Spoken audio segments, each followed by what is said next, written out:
In the Appalachian Mountains, the woods are never truly quiet. There is a constant hum of life, the cicadas, the wind in the hemlocks, the movement of small things in the brush. But every now and then the mountain goes still. The birds stop. The wind dies. It's a silence so heavy you can feel it in your teeth. If you're a visitor, you might call it peaceful. But if you're from the Holler, you know that silence is a scream. It's a warning. And if you don't know the rules for what to do next, you might not make it back to the porch. Welcome back to Legends from the Holler. Today we're talking about what to do if the woods go silent. Now, if you find yourself standing in that unnatural quiet, there are rules, not suggestions. Not old wives' tales. Rules. The kind your great-grandpappy would have taught you on the back porch with a switch across your knees if you forgot them. The kind that kept him alive long enough to become a great-grandpappy in the first place. Because in the Holler, the woods have been watching longer than any of us have been walking. Rule number 1, do not run. I don't care how bad your legs are twitching. I don't care if every fiber in your body is screaming at you to bolt like a whitetail in rifle season. You plant your feet.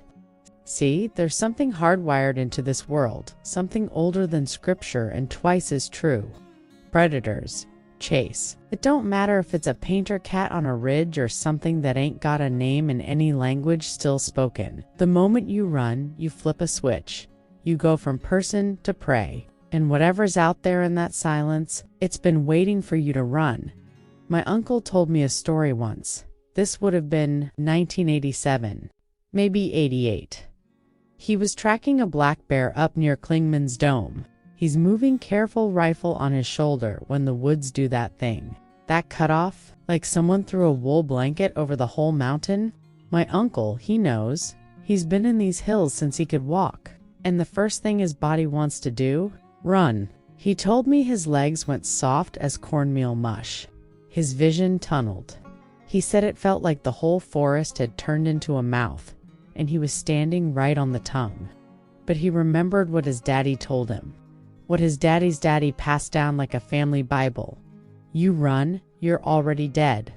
So he stands there, sweat pouring down his neck, hands shaking so bad he had to tuck him in his armpits. And he counts.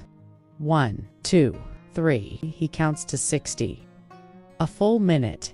Then he turns. Slow as molasses in January, and he walks. Not fast, not slow, purposeful. He said he could feel something pacing him. Parallel, just inside the laurel thicket where the shadows grow thick even at noon. But he didn't run, and when he got back to his truck 3 miles later, he found tracks. Not bear, not cat, just tracks. He never went back to that ridge, and he made me swear. On his life, on my life, that if I ever felt that silence, I'd remember. Don't run. Because the moment you do, you're playing their game. And they've been playing a whole lot longer than you.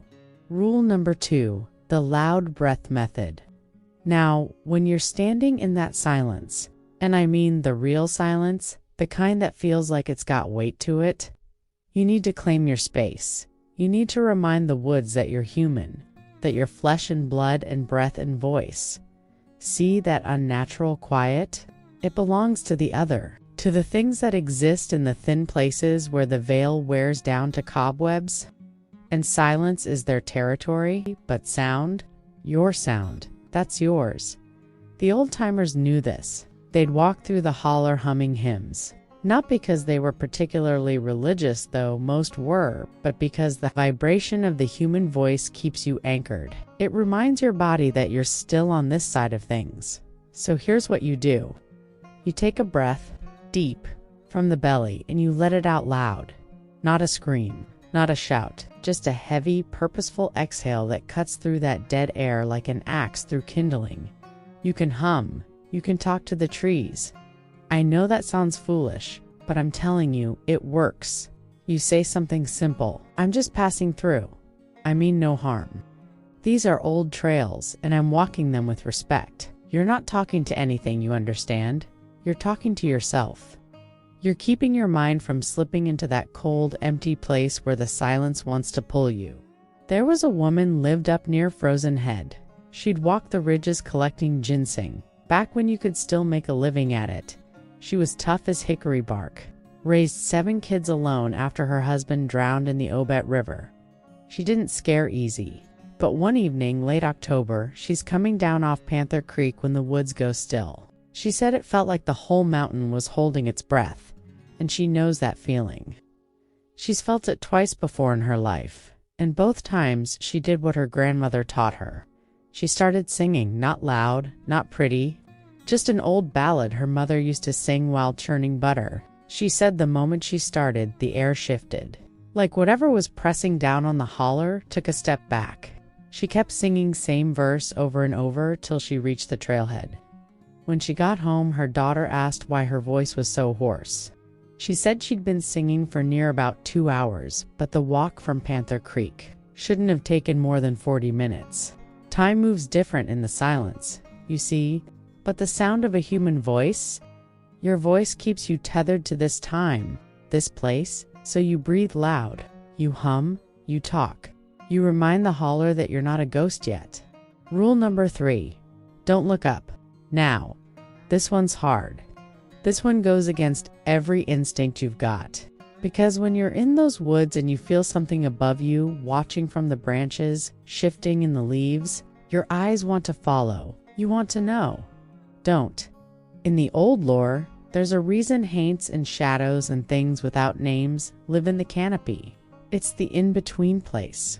Not earth, not sky, not rooted, not flying. Liminal.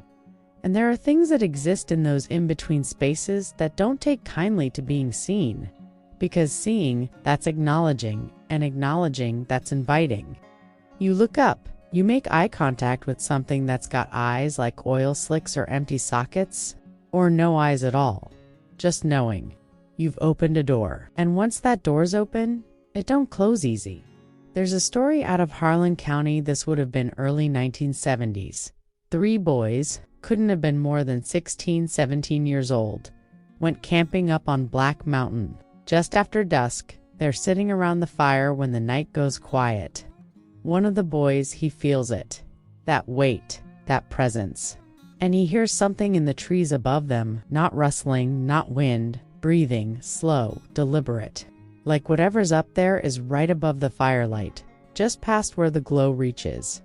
The boy's friends, they hear it too. They're frozen. And the first boy, he makes a mistake. He looks up. The other 2 boys, they don't look. They keep their eyes on the fire, on the ground, on each other. Anywhere but up. And after what felt like an hour, but was probably just minutes, that presence lifts, like a hand coming off the top of your head. The woods come back, crickets, owls, normal night sounds, but the one who looked up, he's gone. They found him 3 days later, half a mile up the ridge, sitting against a poplar tree, eyes wide open, staring straight up into the branches. He wouldn't talk. Not for 6 months. When he finally did, all he'd say was, "It knew I saw it." That boy is still alive, far as I know. Lives down in Knoxville now. But he won't go in the woods. Won't even walk through a park if there's too many trees, because he looked up, and whatever looked back. He's still seeing it. And rule number 4, trust the zing. You know that feeling. That electric shiver that runs up your spine like cold water. The way the hair on your arms stands up for no reason you can name. The knowing, that's not fear. Well, it is fear, but it's the old kind. The kind that kept your ancestors alive when the world had teeth. The old-timers called it different things. The zing, the crawl, the knowing. My grandma called it the gift. Because that sensation, that primal, gut-deep alarm bell that's your body reading something, your conscious mind ain't caught up to yet. You feel that zing. You listen. You don't question it. You don't rationalize it.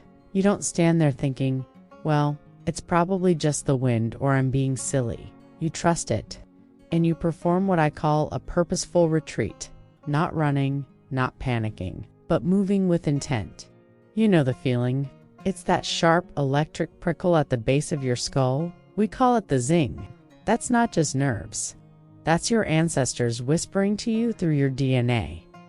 They survived these mountains for hundreds of years, and they're giving you the only alarm system that truly works. Let me tell you about a hiker who learned exactly why that feeling exists. This was about 12 years ago, up on a day section of the Appalachian Trail near Roan Mountain. It was one of those perfect late April mornings. The rhododendrons were just starting to show their color, and the air was crisp.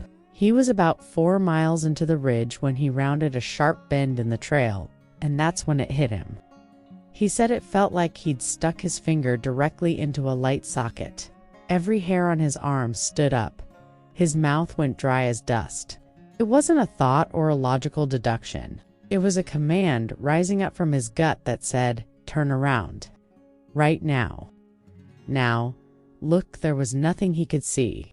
The trail looked clear. The woods were quiet, but not that death quiet we talked about earlier. There was no movement in the brush. Most folks would have shaken it off. They'd have called themselves paranoid and kept walking. But he knew the mountains. He trusted the Zing. He turned around, slow, controlled, and started walking back the way he'd come. He didn't run. He didn't look over his shoulder every 2 seconds.